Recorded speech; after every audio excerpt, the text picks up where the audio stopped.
Hello everyone and welcome to Long's Toys. I have an Uchu Sentai Kyuranger review for you today. This is the Pegasus Kyutama, which you can see is number 33.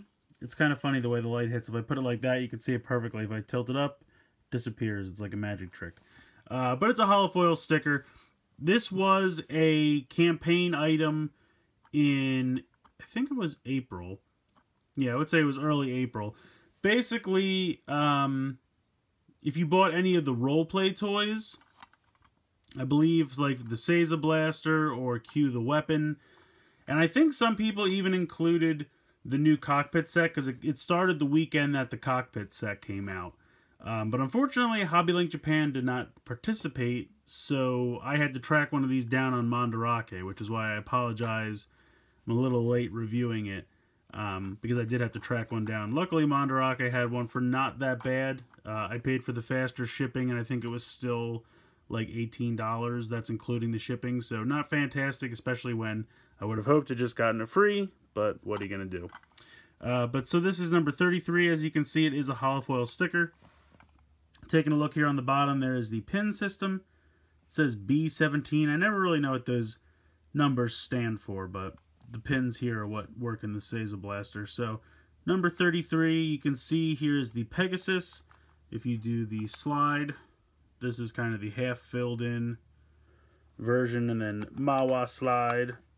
Now, the thing that's kind of funny is the dome does look kind of cloudy, but I believe that's intentional. It's almost like a glittery, kind of opaque-ish plastic. And I thought at first it meant it was like dirty or something, but I'm pretty sure it's supposed to be like silvery, like that's the effect they're going for. So kind of interesting there. Shining a light through here so we can see the picture. You can see the Pegasus. I like that a lot. Reminds me of the old TriStar logo. if anyone remembers movies from the 80s. There was TriStar, and then they merged with Columbia, became Columbia TriStar. But that's what that logo really reminds me of. I like it a lot. I really do like that a lot. But that's kind of it for the Kyutama on its own. It is basically a deluxe Kyutama, which you can tell by the holofoil sticker. But let's go ahead, we'll bring in the Seiza Blaster and get to the sounds. Alright, so without further ado, let's pop it in.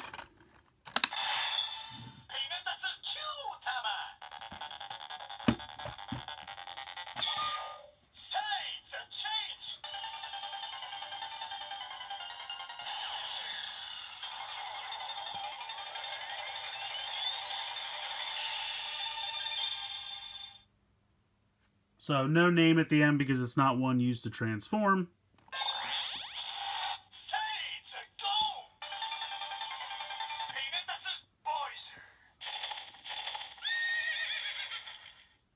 So that is a great sound effect for calling the Voyager. You get the flapping of the wings and then kind of a hoarse sound. I love that. I love that a lot.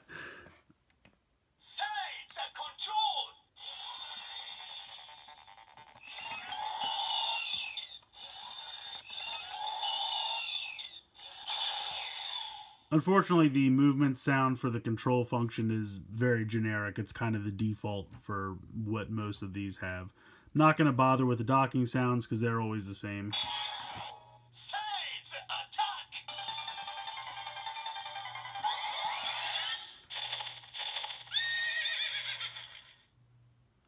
So then you kind of get that sound again, the same from the Voyager.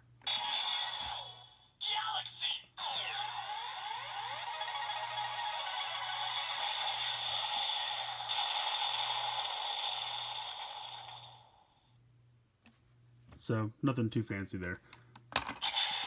So that's going to do it for sounds with the Seiza Blaster. Just kind of putting that off to the side.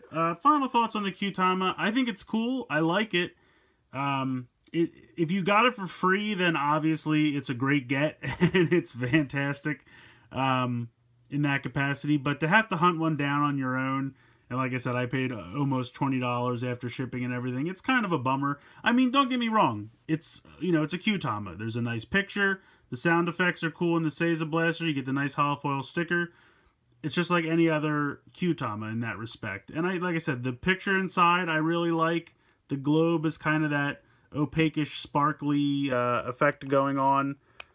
I don't have any complaints on the Kyutama. I guess I'm just ultimately kind of bummed that something I really felt like should have been given out for free, I had to pay $20 for. But it is what it is. I mean, it really is just going to depend how much it's worth to you. So if you have to track one down, you're just going to have to decide what it's worth to you, and then that's what you'll pay. But I think that there were a decent number of these given out, so I don't think they're going to be too impossible to find.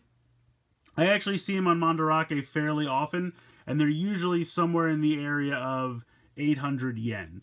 So if you would pick like the absolute slowest option for shipping, you know, you might be able to get somewhere in the area of like 700 yen to 1,000 yen. So I would say probably the absolute cheapest with the cheapest shipping and everything is still going to run you like at least 15 bucks, I would think.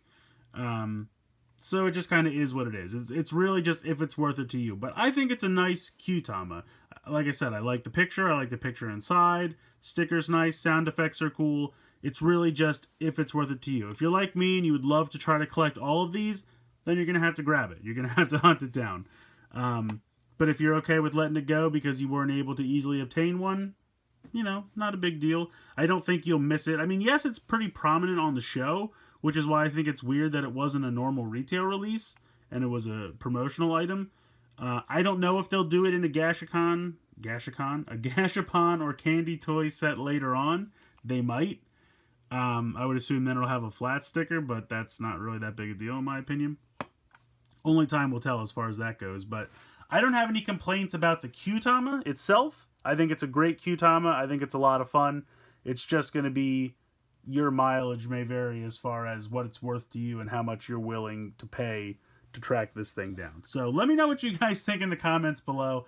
Please like and share this video, and please subscribe if you haven't already. I hope you've enjoyed this look at the DX Pegasus Kyutama from Uchu Sentai Kyuranger. And as always, guys, thank you so much for watching.